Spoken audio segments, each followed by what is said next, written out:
Bonsoir. Ce soir, c'est Mamé qui raconte. Une histoire de beau à croquer. Dans la maison, tout est calme. Papa s'affaire dans la cuisine, les casseroles teintent doucement et l'odeur du chocolat chaud commence à se répandre dans l'air. Dans ma chambre, la lumière de l'après-midi glisse par la fenêtre et dessine un carré doré sur mon lit. Et dans ce carré de soleil, il dort. Mon chat, mon joli matou, roulé en boule comme une brioche bien dorée. Sa fourrure blanche et crème ondule doucement à chaque respiration. On dirait un nuage posé sur ma couverture.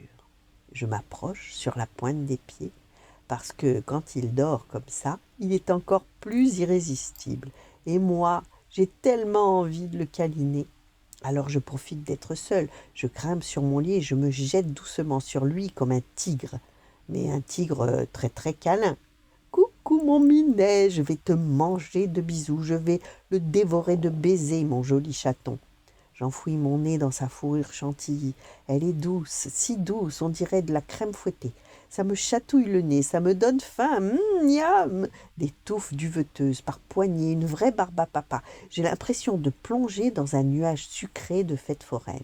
Parfois, sous toute cette mousse de poils, sa peau claire apparaît, moelleuse comme un chamallow. Il y a de quoi se régaler, de la tête aux pieds. Je regarde sa petite truffe rose, c'est sûrement un macaron à la framboise. Ses oreilles pointues, des calissons d'Aix bien sûr, ses paupières en amande, deux jolis dragées qu'on aurait presque envie de croquer. Et quand il en trouve un œil pour voir ce que je fabrique, ses prunelles brillent comme deux rondelles de citron épicé à l'anis étoilé. Quel drôle de dessert que ce chat! Ses moustaches sont de longs fils de réglisse qui frémissent quand je souffle dessus, et ses babines joufflues, deux boules de coco meringuées. Je rigole toute seule. Tu es le chat le plus délicieux du monde. Autour de son cou pend son collier et sa petite médaille qui teinte doucement quand il bouge. Tiens, si ça se trouve, elle est en chocolat. Il faudrait vérifier ça. Je la soulève, je la renifle très sérieusement, mais au même moment, mon chat se retourne brusquement et se laisse tomber sur le dos, les quatre pattes en l'air, comme s'il me disait « Bon, d'accord, inspection générale ». Ses pattes s'ouvrent comme une boîte de bonbons et je découvre ses griffes, de fines griffes de sucre candi, et surtout ses petits coussinets roses. Ah, impossible de résister, on dirait des fraises tagada, toutes chaudes. Je les touche du bout des doigts, elles sont douces, rebondies, parfaites. Mon chat ronronne si fort qu'on dirait un moteur de tracteur miniature.